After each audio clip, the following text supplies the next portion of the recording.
tetap bangkit menjadi Bapa Ibu kasih Tuhan, amin. Semuanya mendapat kekuatan daripada Allah kita. Tetap dalam semangat yang sehat, tetap dalam hadirat Tuhan. Kita mau siapkan hati dan pikiran kita kembali untuk mendengarkan firman-Nya, mendengarkan kebenaran yang menjadi rema, menjadi kekuatan dan pelita di hidup kita semua. Tuhan, kami kembali menundukkan kepala kami, Tuhan. Kami kembalikan hati dan pikiran kami, Tuhan. Kami mau isi dengan kebenaran, Tuhan. Kami mau isi dengan firman, Tuhan, yang meneguhkan hidup kami.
komitmen kami, biar kami akan berdiri tegak untuk meresponi panggilan-Mu, sebab ada kuasa-Mu yang dahsyat yang menyertai kami, sebab Allah yang kami layani, sebab Allah yang kami ikuti adalah Immanuel yang menyertai hidup kami. Biarlah Tuhan, sebentar kami belajar firman-Mu, impartasi berkat kuasa firman Tuhan turun atas kami dengan urapan Roh Kudus, supaya kami mengerti dan tidak salah menjalankan firman-Mu. Dalam nama Tuhan Yesus kami berdoa dan bersyukur. Haleluya. Yang percaya mari kita katakan amin. Haleluya. Kasih tau sekali lagi buat temannya, buat suaminya, buat istrinya. Tuhan memberkati. Haleluya. Haleluya. Puji Tuhan. Shalom. Puji Tuhan. Gimana kabarnya Bapak Ibu Saudara sekalian? Tetap semangat dan sukacita. Amin. Haleluya. Ada kalanya kehidupan kita sebagai orang yang percaya kepada Tuhan, mengikuti iman di dalam Yesus Kristus, ada kalanya jatuh bangun, ya. Itu adalah normal dan itu wajar. Ada kalanya kita harus menempuh sebuah perjalanan yang dipenuhi dengan jalan-jalan terjal, jalan-jalan berlubang yang harus kita lalui. Ada kalanya permasalahan di dalam keluarga, permasalahan dalam pekerjaan, dalam pendidikan. Buat yang masih muda, kadangkala hatinya harus kena PHP oleh pacarnya dan sebagainya. Tetapi itulah kehidupan. Yang jelas kita harus mempercayai bahwa ada kuasa ilahi dalam panggilan Tuhan itu. Amin. Kita akan belajar mengenai satu hal, yaitu tentang kesaksian Rasul Petrus. Bagaimana dia meresponi panggilan Tuhan sama seperti kita. Ya, kita akan lihat di dalam 2 Petrus 1 ayat 3 sampai dengan 8. Perikop ini berbicara mengenai panggilan dan pilihan Allah. Dan ini merupakan good testimony dari seorang Rasul Petrus. Kesaksian yang sangat baik, kesaksian yang original, yang murni, yang apa adanya. Karena memang Petrus itu orangnya apa adanya. Mari kita akan lihat 2 Petrus 1 ayat 3 sampai dengan 8. Marilah kita akan membaca bersama-sama. Kita berdiri sekali lagi, lalu kita baca sama-sama. Kalau Bapak Ibu kesulitan dengan huruf yang kecil, bisa lihat di tayangan LCD depan. Kita akan baca bersama-sama, ya. 3, 2, 1. Karena kuasa ilahinya telah menganugerahkan kepada kita segala sesuatu yang berguna untuk hidup yang saleh oleh pengenalan kita akan Dia yang telah memanggil kita oleh kuasa-Nya yang mulia dan ajaib. Dengan jalan itu Ia telah menganugerahkan kepada kita janji-janji yang berharga dan yang sangat besar, supaya olehnya kamu boleh mengambil bagian dalam kodrat ilahi dan luput dari hawa nafsu duniawi yang membinasakan dunia. Justru karena itu kamu harus dengan sungguh-sungguh berusaha untuk menambahkan kepada imanmu kebajikan, dan kepada kebajikan pengetahuan, dan kepada pengetahuan penguasaan diri, terhadap penguasaan diri ketekunan, dan kepada ketekunan kesalehan, dan kepada kesalehan kasih akan saudara-saudara, dan kepada kasih akan saudara kasih akan semua orang.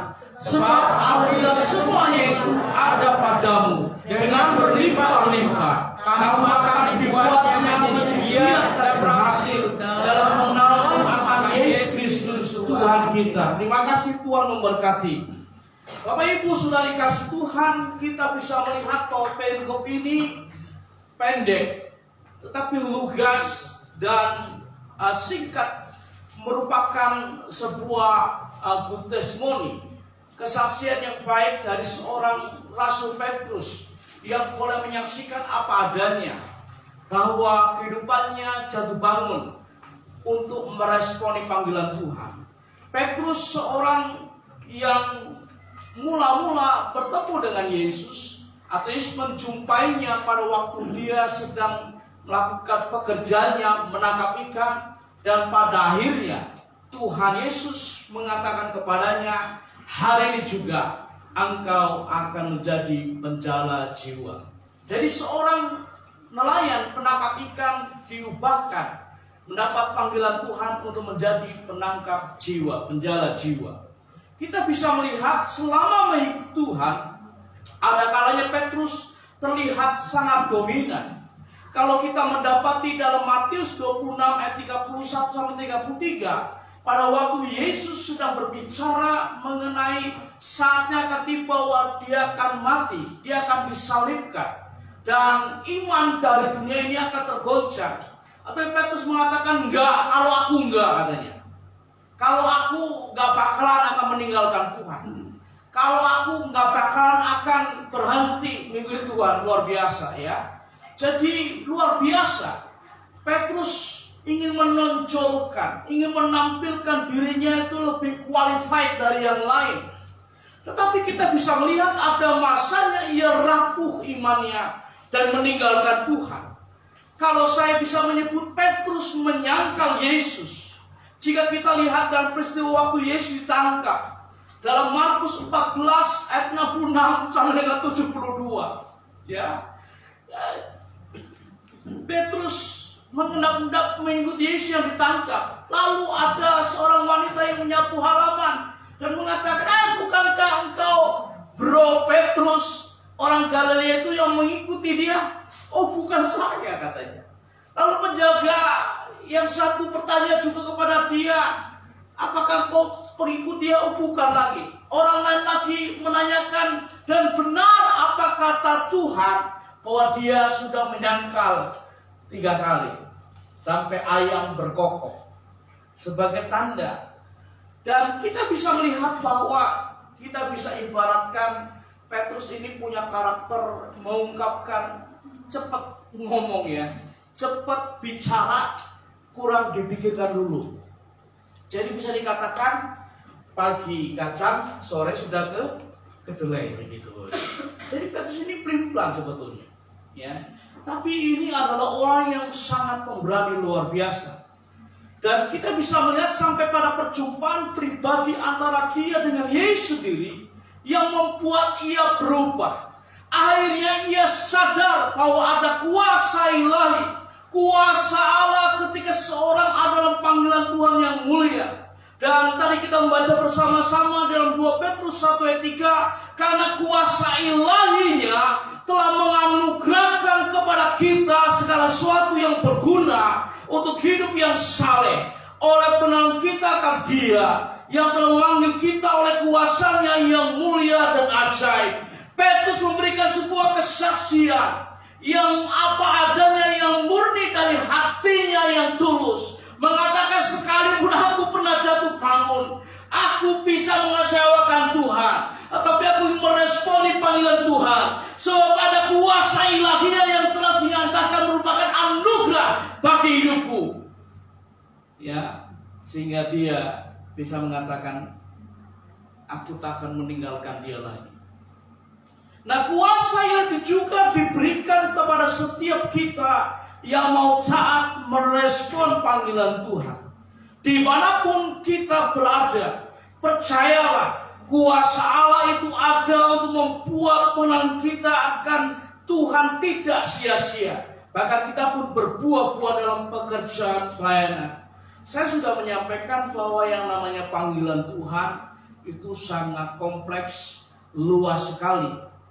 Jadi saya tidak sedang berbicara panggilan Tuhan itu kalau seorang dipanggil secara khusus lalu jadi pendeta, lalu jadi pengkhotbah, lalu menjadi seorang worship leader, lalu menjadi seorang pemain musik di gereja. Tidak. Tapi waktu Bapak Ibu susahkan dalam aktivitas sehari-hari, dalam bisnis, pekerjaanmu, rumah tanggamu, ya, bergaul dengan masyarakat, engkau memuliakan Tuhan, itu adalah ekspresi bahwa engkau sebagai orang-orang yang telah dipanggil Tuhan memuliakan Tuhan dalam bidang kehidupanmu. Amin. Jadi sangat luas. Nah, kita akan lihat apa dampak kuasa ilahi dalam panggilan Tuhan yang sedang kita jalani. Petrus mengungkapkan yang pertama bahwa orang yang mengalami kuasa ilahi dalam panggilan Tuhan, yang pertama adalah hidup dalam pengenalan akan Tuhan. Di dalam ayat yang ketiga, karena kuasa ilahinya telah menganugerahkan kepada kita segala sesuatu yang berguna untuk hidup yang saleh oleh pengenalan akan Dia yang telah memanggil kita oleh kuasanya yang mulia dan ajaib. Rupa-rupanya menjadi fondasi dasar dari panggilan Tuhan. Meresponi panggilan Tuhan itu yang terpenting adalah apakah kita mengenal Tuhan yang memanggil kita atau enggak. Petrus mengungkapkan bagaimana dia berjalan kurang lebih 3 tahun bersama dengan Tuhan, menjadi muridnya. Langsung menyaksikan bagaimana ajaran dari Yesus. Langsung menyaksikan bagaimana Yesus mengadakan mujizat, tanda-tanda ajaib, demonstrasi kuasa Allah yang luar biasa. Orang yang lumpuh bisa berjalan, orang yang buta bisa melihat, orang yang bisu bisa bicara, orang yang tangan kanannya lumpuh atau stroke bisa dipulihkan lagi sehat kembali. Sampai seorang pemuda di Nain yang sudah mati dibangkitkan kembali. Semua itu disaksikan oleh Petrus. Tapi rupa-rupanya bahwa Petrus hanya mengedepankan otak jasmaninya saja.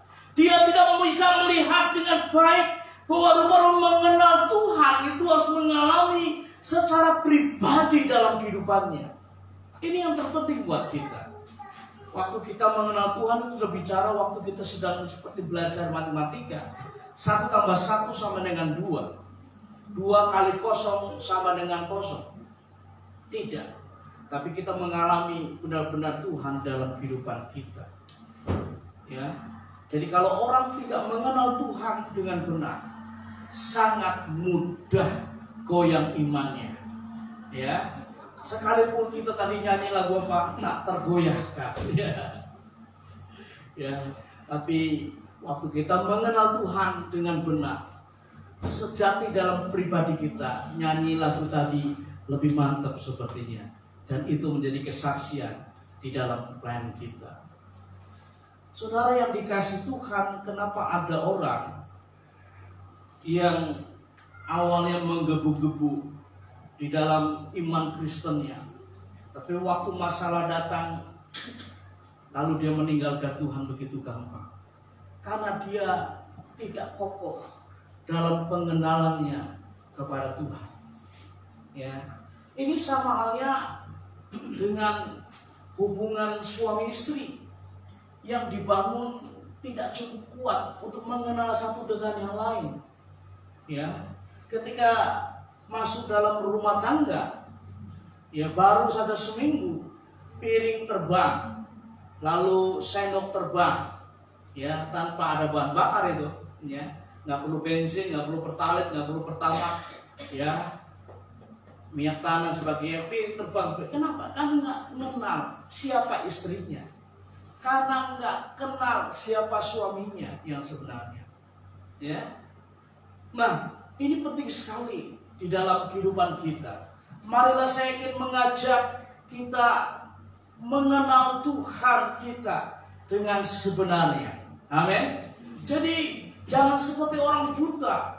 Kalau orang buta ditanya, kamu kenal nggak dengan saudara Yudea yang ganteng itu? Katanya sih ganteng. Kenapa dia bilang katanya? Karena nggak melihat langsung dengan matanya. Ya. Kamu tahu nggak kalau saudari Esther itu cantik? Katanya sih begitu. Orang buta kan, kalau ditanya kan, karena nggak melihat langsung saudari Esther. Katanya. Jadi kita tidak menjadi orang yang punya iman katanya, amin. Tapi melihat sendiri, mengalami sendiri, sehingga kita tidak menjadi Thomas, ya, yang ragu-ragu. Kenapa?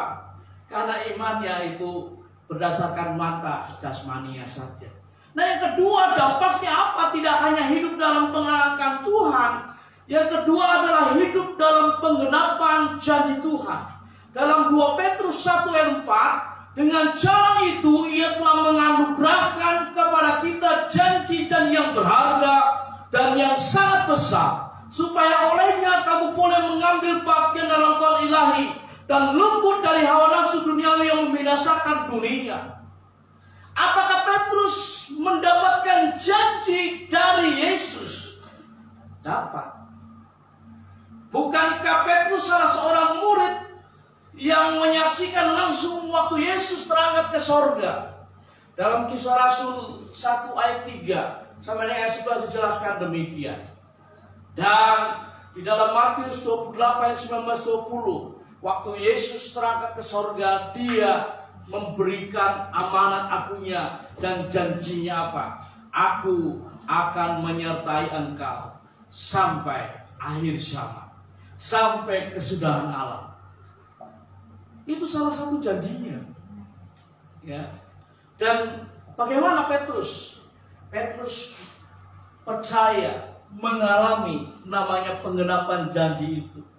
Mari kita lihat Petrus jatuh bangun dalam imannya. Dia pernah menyangkal Tuhan, lalu dia bertobat dan minta ampun dari Tuhan dan dipulihkan. Dia bangkit kembali dan kita jelas melihat bahwa Petrus memang seorang pemberani luar biasa. Dia tampil ke depan. Saya nggak mau menggunakan kata ke muka. Tampil ke muka, nanti mukanya baik kok gitu. Tampil ke depan dan dia berkhotbah. Kisah Rasul 2 menjelaskan dia berkhotbah. Dan dengan berani dia menantang semua orang yang telah menyalibkan Yesus itu. Dan akhirnya mereka bertobat. Dan Alkitab mencatat 3.000 jiwa diselamatkan. Kenapa? Karena ada penyertaan dari Tuhan. Karena ada penggenapan janji Tuhan. Bahkan kita bisa melihat di dalam perjalanannya seorang yang namanya Rasul Petrus. Ini nggak ada rasul yang lain. Dia berjalan. Bayangannya saja mengena orang-orang sakit. Orang-orang sakit itu disembuhkan. Wah, luar biasa bukan? Ya. Baru keluar dari pintu gerbang bait Allah, ada seorang pengemis yang lumpuh, ya. Lalu dia biasa mengemis, minta sedekah dari orang-orang lewat. Tapi Petrus, namanya juga hamba Tuhan, pelayan Tuhan, nggak bawa dompet kemana-mana. Lalu dia mengatakan emas dan perak, termasuk Mas Eko katanya, tidak ada padaku, tetapi dalam nama Yesus berjalanlah. Wah, luar biasa, langsung orang lumpuh itu bisa berjalan. Dan itu adalah berkat yang terbesar buat orang itu. Kalau 1-2 keping perak atau emas nggak ada harganya, tapi waktu itu dia bisa berjalan oleh karena kuasa Allah, penggenapan dari janji Tuhan kepada Petrus. Luar biasa. Saudara yang dikasih oleh Tuhan, bukankah janji ini juga datang kepada kita? Amin. Bukankah Tuhan berjanji menyertai kehidupan kita? Dia Immanuel, amin. Tetapi pada waktu kita sedang menghadapi tantangan dalam kehidupan kita, apakah kita sedang berdoa dan mengatakan, Tuhan, seperti aku gak kuat lagi deh, masalahnya gede banget. Aduh Tuhan, sudah deh, saya mundur dulu lah Tuhan, sebelum masalah ini membuat saya mundur. Jangan saudara. Waktu kita sedang dalam tantangan apapun juga macamnya, Tuhan kita lebih besar dari tantangan yang kita hadapi. Dan waktu Tuhan berjanji menyertai kita, Tuhan bukan sekedar menyertai, tetapi kuasanya pasti dinyatakan. Mujizatnya pasti dinyatakan, pertolongannya pasti dinyatakan, pemulihannya pasti dinyatakan, kelimpahannya pasti dinyatakan. Yang percaya katakan amin. Haleluya. Nah, yang ketiga, mari kita akan melihat bahwa dampaknya bukan hanya hidup dalam pengenalan Tuhan, pengenapan janji Tuhan, tetapi hidup giat dan berhasil dalam Tuhan. Dalam 2 Petrus 1 ayat 8, sebab apabila semuanya itu ada padamu dengan berlimpah-limpah, kamu akan dibuatnya menjadi giat dan berhasil dalam pengenalanmu akan Yesus Kristus Tuhan kita. Ini kesaksian sendiri dari Rasul Petrus. Mari kita berkenalan dengan Petrus. Siapa Petrus? Petrus itu sama seperti saya lah. Kalau dalam dunia akademis saya lebih beruntung. Begitu kira-kira. Ya. Petrus itu adalah seorang nelayan.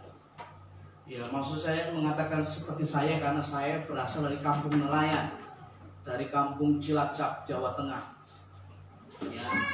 Nah, seorang nelayan pinternya tangkap ikan, kuasai perahu, jalan, dan dia tidak bisa berkomunikasi dengan baik dengan orang kebanyakan, betul nggak? Karena dia tidak belajar mengenai bahasa yang baik untuk berkomunikasi. Maaf, ya Petrus itu golongan dari orang kebanyakan yang ngomong apa adanya, nggak tahu. Kalau orang Jawa bilang bahasa kromo inggil, boro-boro kromo inggil, bahasa kromo aja nggak tahu. Ya, jadi dalam bahasa Jawa itu ada istilah bahasa kromo. Kalau saya ngomong dengan opah Mas dan bilang, opah, bagaimana kabarnya opah? Itu bahasa kromo. Ya, jadi bahasa penghormatan kepada orang yang lebih tua. Nah, begitu ya. Nah, kalau kromo inggil beda lagi. Ya, ngapunten Romo, kulo pada tindak mohon izin ya, gitu ya. Ada bahasa kromo ini lagi nggak ada. Tapi Petrus nggak kenal bahasa yang begitu, sehingga pasti sering bertengkar dengan teman-temannya. Karena apa? Yaitu komunikasi yang nggak baik. Ya, karena keterbatasan dalam bahasa dan sebagainya. Ya, rentan seperti itu. Dan apakah waktu dia menjadi murid Tuhan langsung berubah? Enggak, itu proses, betul? Proses. Saya baru tahu kenapa kok Tuhan memakai Petrus dan dia yang berkhotbah di hari Pentakosta. Karena Tuhan selalu menggunakan latar belakang pengaman dari orang, betul? Nggak mungkin seorang yang bernama Matius, seorang berlatar belakang debt collector, pemungut cukai atau tukang pajak, dipakai Tuhan untuk berkhotbah di Pentakosta, saya meyakini. Karena Petrus seorang yang berani ngomong apa adanya. Begitu kira-kira. Sehingga saya ingin mengatakan begini, berbahagialah dengan berkat Tuhan atas hidup saudara dan saya masing-masing. Amin. Jadi nggak perlu iri. Ya, seperti kita jadi kereta api, waktu lihat di danau ada bebek yang lagi mengapung berenang dengan teman-temannya, tetapi bilang, waduh, enak ya mereka bisa seperti itu mengapung di air. Lalu dia lihat burung juga, waduh enak ya, dia bisa terbang, sayapnya begitu, waduh, nggak seperti saya nggak bisa terbang. Tidak, masing-masing ada kelebihannya masing-masing. Amin. Ya, jadi oleh karena itu sebagai orang yang percaya kepada Tuhan, kita harus hidup realistis, nggak perlu kita lihat ke atas terus, amin. Nanti lama-lama lehernya sakit, nah gitu ya. Jangan lihat ke bawah terus juga, nanti lama-lama kesandung. Lihat ke depan, sejajar dengan apa yang kita bisa lihat, sesuai dengan kehidupan kita. Itu Petrus. Sehingga apa yang firman Tuhan katakan bahwa dia giat dan berhasil dalam Tuhan. Mengapa saya mengungkapkan bahwa giat dan berhasil menjadi satu? Karena orang berhasil ya itu harus giat. Amin. Harus rajin. Gak ada orang yang berhasil malas. Maaf Bapak Ibu. Ya, pasti orang berhasil itu rajin. Amin. Kalau ingin berhasil dalam bisnis, pasti dia harus giat dalam bisnisnya. Amin. Kalau dia ingin berhasil berprestasi dalam pendidikannya, pasti dia harus giat belajar, betul? Ada yang masuk kuliah Senin Kamis lalu tiba-tiba dia wisuda dan dibilang summa cum laude, IPK-nya 4.0. Mustahil. Ya, kalaupun terjadi pengumuman seperti itu besok pasti perguruan tingginya akan ditutup. Kalau enggak rektornya ada main berarti, betul nggak? Nggak ada yang seperti itu. Ya, nah kalau orang ingin berhasil punya banyak uang, berarti dia harus giat mencari uang, betul nggak? Ya gitu kan? Ya. Nah di sini kita bisa lihat yang dimaksud oleh Petrus ini luar biasa, giat dan berhasil, rupa-rupanya ditentukan oleh kuasa Allah yang menyertai hidupnya juga. Amin. Tidak hanya Petrus, dia giat menginjil, memberitakan Injil, berkhotbah di mana-mana sampai dia harus ditangkap dan di hadapan mahkamah agama. Tetapi luar biasa, dia berkata-kata, aku tidak takut kepada kalian, aku lebih takut kepada Allah. Siapa Petrus? Ngomong dengan temannya ada sering cekcok karena jaka semu nggak pernah nyambung begitu kira-kira. Tapi ini mahkamah agama. Orang-orang tokoh agama yang bahasa agama, yang pengetahuan agamanya tinggi luar biasa. Tapi dia mengatakan, aku lebih takut kepada Allah daripada kalian. Luar biasa bukan? Artinya apa? Karena kuasa Allah dalam hidupnya. Yang saya bisa katakan, waktu kita melakukan bagian kita, Tuhan akan melakukan bagiannya. Amin. Waktu seorang muda belajar, dengan doa dia mengatakan, Tuhan, aku pikiranku ini enggak mampu Tuhan. Lalu dengan doanya dia jujur, IQ-ku jongkok Tuhan, tapi aku mau belajar ya Tuhan. Kuasa Allah menyertai pikirannya, Roh Kudus menjernihkan pikirannya, sehingga saya bisa mengatakan tidak ada yang mustahil. Yang IQ-nya nggak nyampe 100, dia waktu di wisuda ya dikatakan summa cum laude. Kenapa? Karena dia giat belajar dengan pikiran yang terbatas dan kuasa Allah juga menolong hidupnya. Ya. Kunci berhasil dalam bisnis. Saudara boleh giat dalam bisnismu, tapi harus melibatkan Tuhan dan kuasanya dalam bisnismu. Amin. Berhasil di dalam rumah tangga. Tidak hanya suami istri membangun hubungan harmonis dengan jujur, tapi suami istri harus melibatkan kuasa Allah di dalam hubungan berdua. Amin. Haleluya. Mari kita akan lihat sebuah kisah dari sebuah film yang menginspirasi. Saya pun belum nonton film ini, ya. Tapi saya hanya membaca biografi dari film ini, luar biasa. Ya, apakah saudara suka nonton film? Saya kadang-kadang suka, ya. Biasanya film dokumenter, film kepemimpinan, film perang, film politik, film agama sudah pasti, ya. Nah, film ini berjudul The End of the Six Happiness. Nah, ini berlatar belakang tahun 1958 saat Perang Dunia Kedua pecah. Dan China atau Tiongkok pada waktu itu terlibat dalam peperangan itu. Ya, Indonesia sudah pasti, ya, karena Indonesia kena dampaknya kan. Nah, kita bisa lihat bahwa ada seorang misionaris wanita dari Inggris, seorang pelayan Tuhan dari Inggris yang bernama Gladys Aylward, yang menyelamatkan kurang lebih 100-an anak yatim piatu di China. Jadi dia rela mendaki pegunungan dan gurun, bawa anak-anak itu menghindar dari serbuan tentara. Gladys juga rela hidup seadanya sebagai seorang misionaris dan tidak henti-hentinya menyampaikan pesan Tuhan melalui bahasa lokal yang ia pelajari. Walaupun dengan bahasa Mandarin yang terbata-bata, yang sederhana sebisanya, dia menyampaikan pesan Tuhan untuk menolong anak-anak yatim 100-an anak itu supaya terbebas ya dari serangan tentara yang sedang menyerbu mereka. Luar biasa.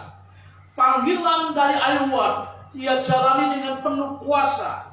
Karena selain ia lebih maksimal mengenal asa pribadi, ia juga membagikan imannya pada orang lain. Wah, luar biasa. Ya.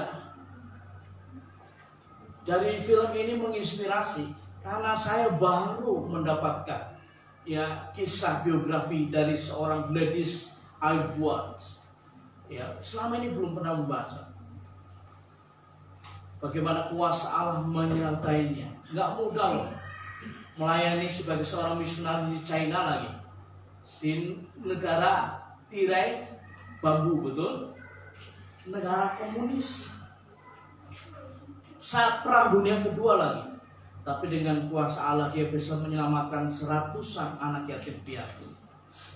Ya, kalau dia nggak selamatkan, mereka akan menjadi korban perang, mati sia-sia. Saudara yang dikasih Tuhan, yang saya masukkan adalah kalau Gladys Aylward dipakai oleh Tuhan pada zamannya di era tahun 1958. Pada zaman now, zaman sekarang, masa sekarang ini Tuhan juga bisa memakai saudara saya waktu meresponi panggilan Tuhan. Di dalam segala bidang kehidupan kita, Tuhan dengan kuasa-Nya menyertai hidup kita, sehingga kita tidak akan mudah tergoyahkan iman kita karena kita kenal Tuhan. Oh, saya mengikuti Tuhan saya, dia mati di atas kayu salib, kok enak, saya akan meninggalkan dia gara-gara masalah kekurangan? Oh enggak. Gara-gara masalah sakit? Oh enggak. Dan kita percaya dengan janji Tuhan digenapi dalam kehidupan kita. Dan kita percaya bahwa waktu giat dan kita berhasil dalam Tuhan, karena kuasa Allah juga bekerja di dalam kehidupan kita. Tuhan memberkati kita sekali. Mari kita akan datang kepada Tuhan. Haleluya, haleluya. Haleluya. Terima kasih Tuhan. Haleluya. Syukur. Haleluya. Haleluya, haleluya. Terpujilah nama Tuhan. Terpujilah nama Tuhan. Haleluya. Haleluya. Saya mengundang Bapak Ibu Saudara sekalian yang di rumah Tuhan, mari kita akan berdiri bersama-sama. Haleluya. Haleluya. Biarlah kita akan datang dan berserah, sebab kuasa Tuhan yang berkuasa akan dinyatakan. Waktu kita mengatakan dalam gelap kau setia, kau cahaya hidup, kau kuatkan aku bertahan, kau harapkan dalam kesesakan, kau buktikan kesetiaanmu, engkau Allah Immanuel. Haleluya. Mari kita akan meresponi pemberitaan firman Tuhan hari ini. Mari kita akan mengalami kuasa ilahi dalam panggilan Tuhan itu, sehingga kita akan hidup dalam pengenalan akan Tuhan. Kita hidup di dalam janji-janji Allah yang tergenapi dalam kehidupan kita. Kita akan mempercayai hidup kita giat dan berhasil di dalam Tuhan. Kau kuatkan aku bertahan. Kau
menjaga dan memelihara.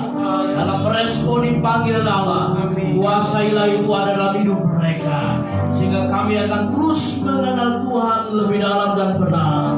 Dan kami percaya akan mengalami penggenapan janji dari Tuhan, dan hidup kami akan giat dan berhasil di dalam Tuhan. Terima kasih ya Tuhan, dengan bersyukur dalam nama Yesus kami berdoa. Haleluya, amin. Tuhan memberkati. Haleluya Tuhan. Kita akan bersama-sama memberikan persembahan, sekaligus nanti pengumuman akan disampaikan oleh Bapak Rusdi. Tuhan, buat para pelayan persembahan bisa maju ke depan. Ada Ibu Lis Sumarsi dan Ibu Yena. Persembahan juga bisa disampaikan melalui transfer ke rekening BCA nama GSC Raya nomor 002309944. Ibu sekalian, mari kita berdoa. Tuhan, terima kasih buat kebaikan-Mu. Sebentar persembahan akan diberikan, Tuhan akan memberkati umat-Mu. Kita berdoa buat persembahan yang diberikan secara tunai maupun transfer. Tuhan berkati. Kalau di antara umat-Mu yang sedang mengalami pergumulan dalam hal keuangan, Engkaulah Jehovah Jireh, Allah yang mencukupi hidup mereka, mengadakan terobosan dan berkat-berkat dalam keuangan bagi mereka. Biarlah persembahan ini akan diberikan dengan ketulusan dan penuh sukacita, sehingga akan berfaedah bagi pengembangan pekerjaan Tuhan di dalam gereja Sidang Cimatala Citaraya. Terima kasih Tuhan. Dalam nama Tuhan Yesus saya berdoa. Haleluya. Amin.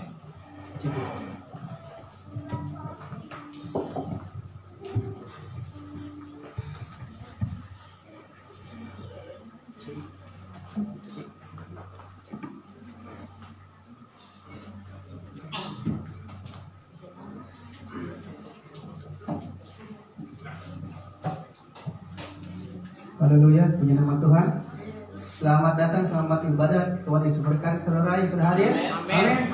Dan saudara yang tidak bisa hadir, saudara ibadah secara online, Tuhan Yesus juga memberkati saudara. Untuk kegiatan kita sepekan dari tanggal 28 sampai 30 Maret ini, kegiatan kita ada Kompas On, ya. Dan saudara mungkin rumahnya atau satu hal yang akan didoakan, saudara boleh hubungi Gembala Sedang tempat ini atau tempat ini. Untuk Jumat tanggal 31 Maret 2023 ada kegiatan kita di tempat ini, yaitu jam 18 atau jam 6 sore. Persiapan untuk 17 remaja, berarti untuk tim musiknya nih ya, jam 6. Untuk ibadah tim remajanya, saudara ya, baik juga untuk persiapan jam 7 atau jam 19 malam latihan untuk ibadah umum hari Jumat ya. Dan lanjutkan jam 8-nya kita ada MPD malam puji doa. Saudara yang ada waktu untuk datang bergabung untuk berdoa, amin. Haleluya, kita datang dan sisihkan waktu untuk berdoa bersama-sama tempat ini. Untuk minggu depan itu tanggal 2 April, kita sudah masuk ke 2 April, ibadah raya umum kita jam 8 pagi tempat ini disertai perjamuan kudus ya. Untuk setengah 9-nya ibadah raya anak atau sekolah minggu, ibadah tunas remajanya jam 10 di tempat ini. Tuhan Yesus berkati. Untuk pelayanan minggu yang akan datang untuk tanggal 2, saudara sudah ada di kuartal Jumat ya, tanggal 2 April, tempat banyak, Pendeta Peko, tim pujian Ibu Ayang, duduk singgarnya Yudea, Sapira atau Sasya di sini, pemusiknya Pak Pawawan, Saudara Andri, Prawoyo, Bro Spanus dan Esa, prima tamunya Bapak Amin dibantu tunas remaja tempatnya di lantai 1, di lantai 2-nya Pendeta Rudi Martianu dan Ibu Indi menyebut tamunya. Posisinya Bapak Asep dan Bapak Afin ya, biasa ya, di kompak udah berdua dia. LCD operatornya Kesia dan Putri. Untuk persembahannya Ibu Apen dan Ibu Yana. Pelayanan perjamuan kudusnya Bapak Rusdi dan Bapak Suryadi. Doa berkat dari Tuhan. Tuhan Yesus berkati pelayanan kita akan simak. Kita mohon bahwa ini pekerjaan Tuhan, kita tetap semangat melayani. Amin. Amin. Dalam nama Tuhan, saya serahkan dan melanjutkannya. Tuhan Yesus berkati.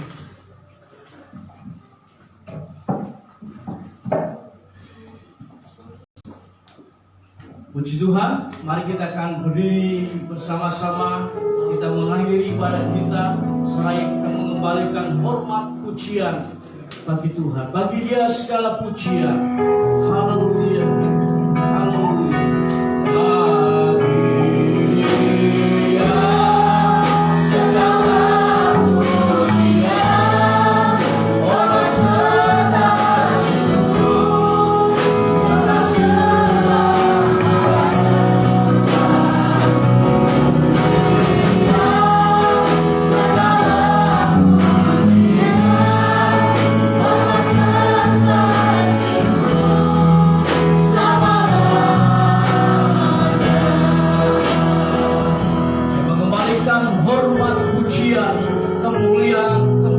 kepadamu Tuhan.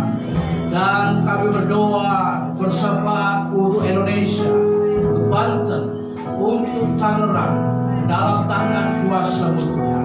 Ya, mohon biarlah hujan pertobatan, hujan keselamatan turun atas negara kami, provinsi dan kota kami. Tuhan, kami berdoa menyerahkan dalam suasana bulan Ramadan, di mana sebangsa kami, kaum muslimin dan muslimat, mereka sedang berpuasa. Biar Tuhan akan tolong menyerahkan ke dalam tangan kuasa-Mu. Terima kasih Tuhan, biarlah kami, gereja-Mu juga terus bisa memuliakan Engkau ya Tuhan. Kami berdoa menyerahkan buat gereja Sidang Jemaat Allah dalam tangan kuasa-Mu. Kami berdoa menyerahkan BPP, BPD, BPW dan seluruh para pendeta dan juga jemaat ke dalam tangan kuasa-Mu. Kami berdoa menyerahkan kongres ke dalam tangan kuasa Tuhan Yesus Kristus. Tuhan berkati. Kami menyerahkan Tuhan secara khusus jemaat-Mu di tempat sini. Kami berdoa menyerahkan dari bayi hingga orang dewasa ke dalam tangan kuasa-Mu. Kami menyerahkan Tuhan keluarga muda ke dalam tangan kuasa-Mu. Kami berdoa menyerahkan buat keluarga muda Rocky dan Kelsey, keluarga muda Ali dan Meta Novian. Kami berdoa menyerahkan buat keluarga muda Tuhan Alvino dan Stella. Kami menyerahkan keluarga muda yang lain ke dalam tangan kuasa Tuhan Yesus Kristus. Kami berdoa menyerahkan buat orang-orang muda yang juga sedang merencanakan dalam pernikahan mereka. Tuhan berkati saudara Yuda dan saudari Kesia. Kami berdoa menyerahkan Tuhan orang-orang yang lagi berusia ke dalam tangan kuasa Tuhan Yesus. Baik Emak Feli, Popo, Juan Moy, kami serahkan ke dalam Popo Shalom ke dalam tangan kuasa Tuhan Yesus Kristus. Tuhan berkati mereka. Kami berdoa menyerahkan Tuhan buat pekerjaan bisnis dari jemaat-Mu. Bahkan mereka yang tidak mampu lagi bekerja karena keterbatasan fisik dan jasmani. Kami berdoa kuasa Allah memberkati mereka. Dan memelihara mereka. Hidup mereka dibuat menjadi berhasil oleh Tuhan. Terima kasih ya Tuhan. Kami berdoa bersyukur untuk hamba-hamba Tuhan yang sudah melayani dalam ibadah hari ini. Tuhan berkati. Sebentar kami akan berpisah satu yang lain. Tuhan menyertai kami di perjalanan tiba di rumah dengan selamat. Hormat pujian bagi nama Tuhan. Di dalam nama Tuhan Yesus berdoa.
mana berkat damai sejahtera dari Allah Bapa, kasih karunia dari Tuhan Yesus Kristus, dan persekutuan bersama